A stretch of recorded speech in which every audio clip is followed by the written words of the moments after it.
Imagine walking into a quiet room and coming face to face with a giant black goat. Around it stands a circle of twisted, hollow-eyed women, some clutch crying infants. Others stare silently into the darkness, waiting for their turn. Scattered across the ground are bones, strange objects, and faces so grotesque they seem almost inhuman. At first glance, it looks like a secret ritual dedicated to Satan. This terrifying scene appears in one of Francisco Goya's most famous paintings, Witches' Sabbath, completed in 1798. For more than 200 years, viewers have believed it depicts witches sacrificing children to the devil. It is one of the darkest images in the history of European art. But what if everything you see is a deception? What if these witches never existed? What if the true villain was not Satan, but fear itself? The deeper historians study Goya's work, the more they realize these horrifying paintings may have been carefully disguised political messages. Instead of celebrating witchcraft, Goya may have been exposing the cruelty of the society in which he lived, a world where superstition could destroy innocent lives. To understand why one of Spain's greatest painters filled his canvases with demons, witches, and monsters, we first have to enter one of the darkest chapters in European history. Today, witches are usually seen as fictional characters. They appear in novels, horror films, and Halloween decorations. But 400 years ago, they were terrifyingly real in the minds of millions. Across Europe, people genuinely believed that certain women could fly through the night, summon storms, curse crops, spread disease, and make pacts with the devil. Entire villages lived in fear of secret gatherings known as witches' Sabbaths, where Satan supposedly appeared in the form of a black goat to receive loyalty from his followers. These stories spread quickly. Priests preached about them. Judges accepted them as fact. Ordinary people repeated them until rumors became unquestionable truth. As panic grew, thousands of women were accused of witchcraft. Many had committed no crime at all. Some were widows. Others were healers or simply people who lived differently from their neighbors. A single accusation could destroy an entire family. Confessions were often extracted through torture, and once someone admitted to impossible crimes, the authorities claimed it proved the existence of witches. Fear fed more fear. The cycle never seemed to end. Although Spain experienced fewer witch trials than some other European countries, the fear of witchcraft remained deeply rooted in society. The Spanish Inquisition continued investigating anything considered heretical, encouraging an atmosphere where superstition often carried more weight than reason. It was into this world that Francisco Goya was born. When Goya began his career, almost nothing suggested he would become the master of nightmares. Born in 1746, he quickly earned a reputation as one of Spain's most talented young artists. His paintings were full of light, color, elegant clothing, and joyful celebrations. Kings, queens, nobles, and wealthy families competed to have their portraits painted by him. His future looked perfect.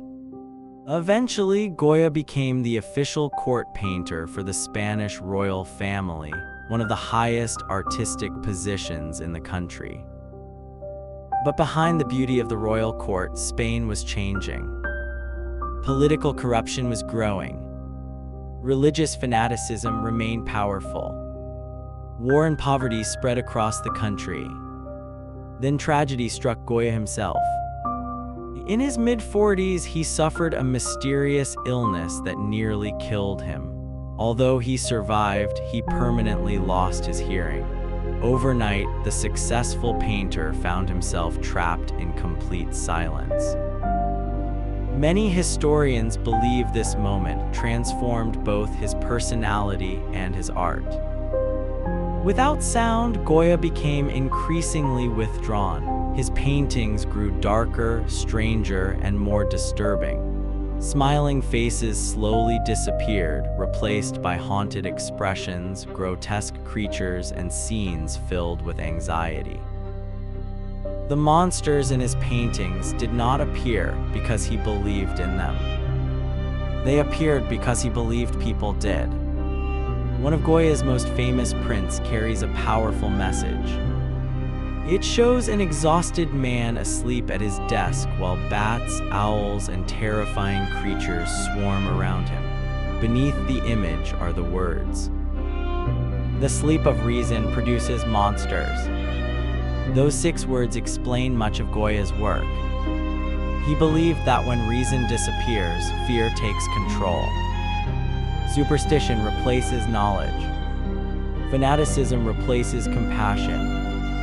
Ordinary people begin seeing enemies where none exist. Rather than painting literal demons, Goya painted the monsters created inside the human mind. That idea appears again and again in his paintings of witches. To many viewers, these works look like scenes from horror stories. To Goya, they may have been portraits of ignorance itself. Among Goya's strangest paintings is the Incantation. At first, the scene feels chaotic. Anxious figures surround a frightened man dressed in bright yellow. Owls stare from the shadows. Bats fill the night sky. Strange objects lie scattered across the ground, including dolls, bones, and baskets containing mysterious bundles.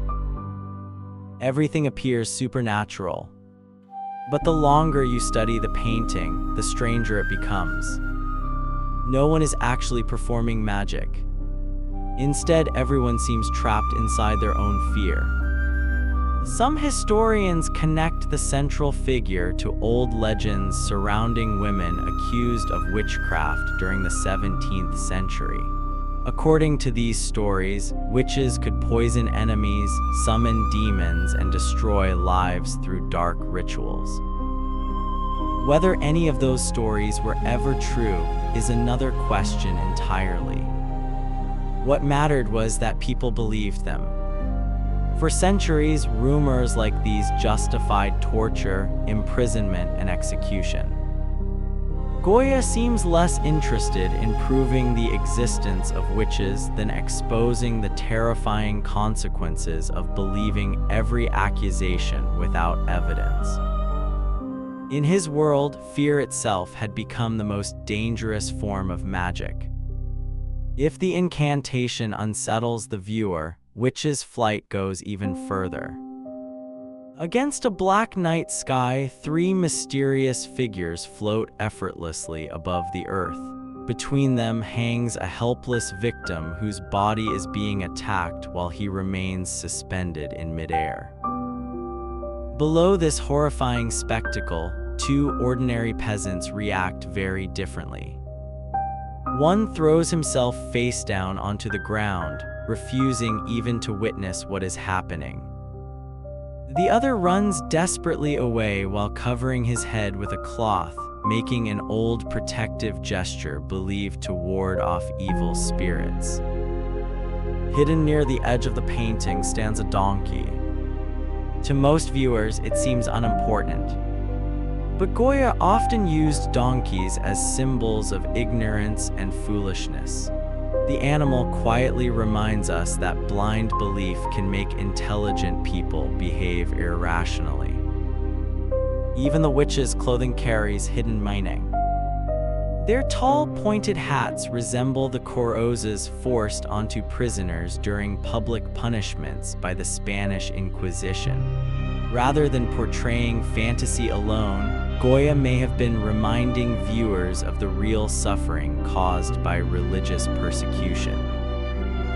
The horror in the painting is not simply supernatural. It is painfully human. And in his next masterpiece, Goya would bring every one of these ideas together into a single, unforgettable image, a painting that many consider the darkest work of his entire career. Witches' Sabbath. As darkness settles over a lonely landscape, a circle of silent figures gathers beneath the moonlight. At the center stands a towering black goat. Its horns rise above the crowd like twisted branches, and its glowing eyes seem fixed on the women surrounding it. Some kneel in devotion. Others stare with empty expressions, clutching infants wrapped in blankets. No one speaks. Everyone listens. This is Witches' Sabbath, the painting that has become one of Francisco Goya's most disturbing masterpieces. For generations, viewers believed they were witnessing a secret ritual in which witches offered children to Satan. It is an image so powerful that many people never question what they are seeing. But Goya was rarely interested in painting simple horror. Almost every object inside the painting may carry a hidden meaning. The black goat was one of the oldest symbols associated with the devil in European folklore. During the Middle Ages, people believed Satan appeared before witches in this form, demanding loyalty in exchange for supernatural powers. Whether anyone ever believed such ceremonies actually happened is less important than the fear they created. For centuries, these stories spread through villages, churches, and courtrooms until imagination became accepted as truth. Goya knew those stories well. Instead of proving they were real, he used them to expose the dangers of blind belief. The longer you study Witches' Sabbath, the stranger it becomes. Near the goat, one woman presents what appears to be a living child. Nearby, tiny skeletons lie scattered across the ground, suggesting that earlier sacrifices have already taken place. Other women wait patiently in line, their faces fading into darkness as though they have surrendered their own identities. Everything seems designed to shock the viewer. Yet art historians have noticed details that completely change the story. Some of the hanging children are not children at all. They are dolls. During Goya's lifetime, dolls were often linked to magical rituals and folk superstitions. They symbolized curses, fear, and imagined acts of witchcraft rather than actual crimes. Even the goat's horns contain symbolism. Wrapped around them are leaves believed to represent the fig tree. In the book of Genesis, Adam and Eve covered themselves with fig leaves after eating the forbidden fruit. Since then, the fig leaf has often represented temptation. On guilt and humanities fall from innocence. Nothing in the painting appears by accident. Every frightening detail reminds the viewer how easily fear can overpower reason. Perhaps the greatest horror is not the witches themselves. It is the society that believed such stories without question. More than 20 years after painting Witches' Sabbath, Goya returned to the subject under very different circumstances. By then, the celebrated court painter had become an old man living in near isolation. He was almost completely deaf. His health had deteriorated. Spain had been devastated by war and political violence. The optimism of his youth had disappeared forever. Seeking peace, Goya purchased a country house outside Madrid known as Quinta del Sordo, or the House of the Deaf. Whether the name referred to Goya or a previous owner remains uncertain. Inside that quiet house, something extraordinary happened. Instead of decorating the walls with cheerful landscapes or religious scenes, Goya transformed every room into a world of nightmares. Directly onto the plaster walls, he painted terrifying visions of monsters, giants, witches, madness, and despair. These works would later become famous as the Black Paintings. Unlike his earlier masterpieces, they were never intended for public display. No wealthy patron commissioned them. No royal family would ever admire them. They were deeply personal, almost like pages from a private diary painted in darkness. Among those 14 wall paintings was another version of Witch's Sabbath. Although it shares the same subject as the earlier work, everything feels different. The colors are nearly gone. Dark browns, heavy blacks, and cold grays dominate the entire composition.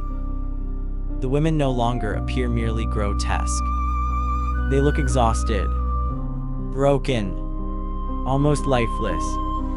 The enormous goat rises from the darkness like a shadow, giving a sermon to silent followers who seem incapable of questioning anything they hear. Many historians believe this was exactly Goya's point. The goat may represent more than Satan. It may symbolize anyone who gains power by exploiting fear.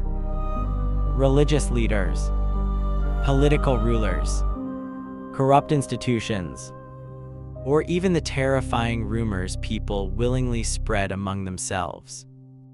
By removing hope from the scene, Goya created something more disturbing than any traditional horror painting. He painted the psychological cost of living in a society controlled by fear.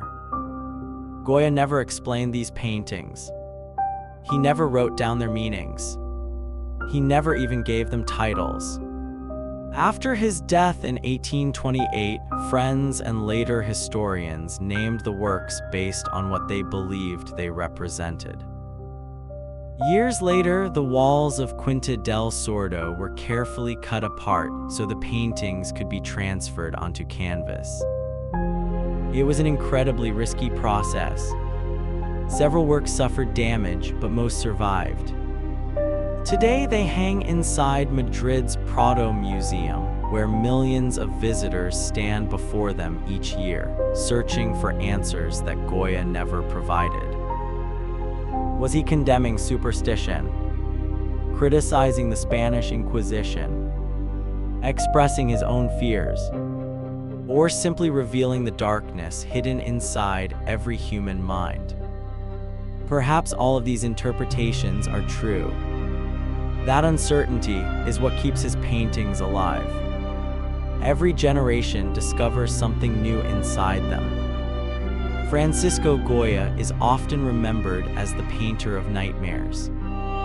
But his greatest achievement was never frightening his audience.